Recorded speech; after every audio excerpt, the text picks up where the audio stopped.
Yes, I'm making this video because I'm a gear nerd. And probably if you're watching this video, so are you. It's the Black Friday time of year, and that's always a good time to make purchases that you'd already planned, but with some serious discounts. So here's my top 3 picks, plus some products that aren't necessarily on sale, but are worth considering nonetheless. Let's talk about it.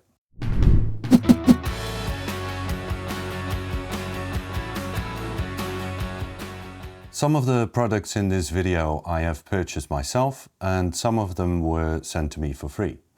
However, this video is not sponsored by any of the brands I will mention in this video. And remember, I'm not here to make you buy anything, but if you're already on the market for some of the products I mentioned, you may appreciate the good deals on some of them. Let's start with this K&F Variable ND Plus Circular Polarizer filter. I have been using K&F Variable NDs for years. I've tried other brands, more expensive ones and cheaper ones, but I kept coming back to the K&F filters because of the quality versus the price. I bought several of them over the years and never had any problems, and will buy them again if needed. A while back, K&F sent me this one, their 2-in-1 True Color 5-stop VND and CPL. I had never used a combined VND and circular polarizer before, but I have to say I'm sold. It's incredibly handy in some outdoor scenarios where using a VND filter is usually inevitable anyway, but you also need to keep the contrast and color richness of a blue sky, or you need the camera to see through the reflections of a car window. The quality of the VND is the same as I'm used to with the other K&F VND filters I already own, which is good. Very minor color casts, if any at all, and no noticeable loss of image quality. The filter comes in any thread size you need, though I'd recommend getting the size that fits the thread of your biggest lens. You can always adapt it to smaller lenses with a step down ring. I always get 82mm filters, and then I step down for my smaller lenses. The first nicely textured ring is for the circular polarizer part of the filter.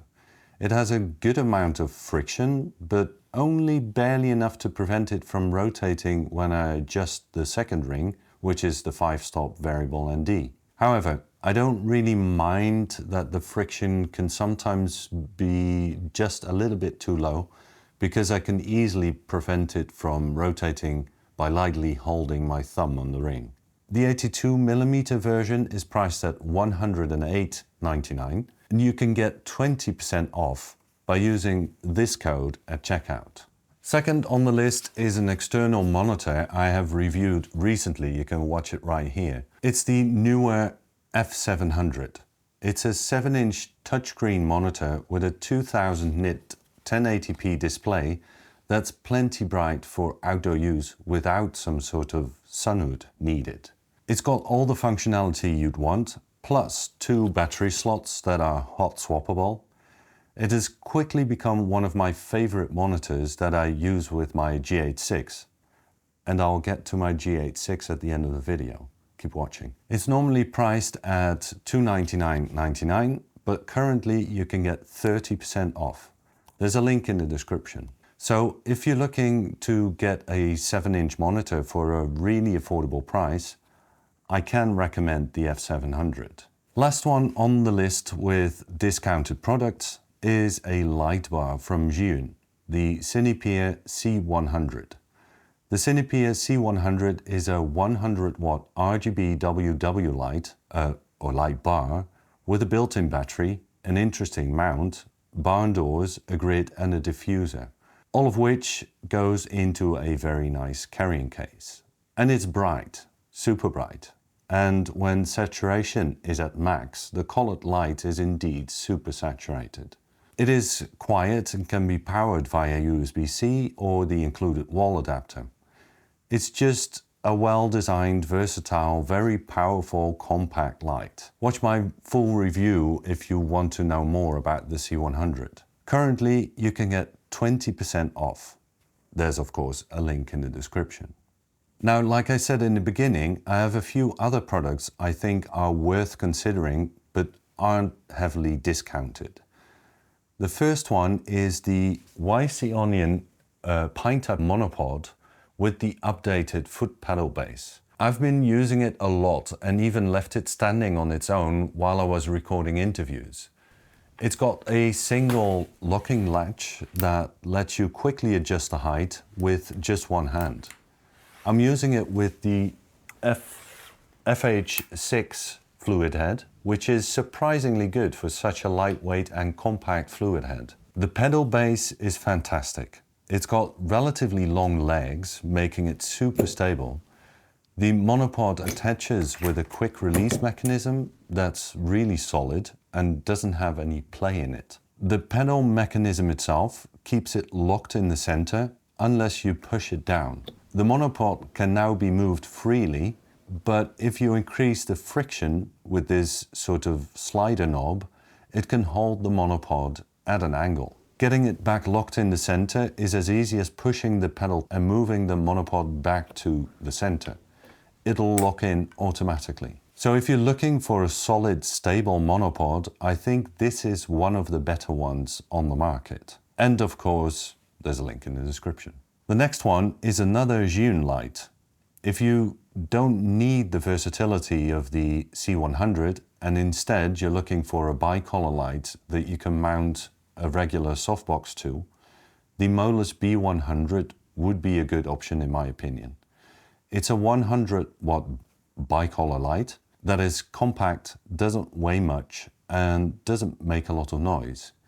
I use it as my key light right now, and it basically never leaves my studio. And I usually have an 80 centimeter softbox with a grid attached to it. I hardly ever need it at 100%, which is a good thing.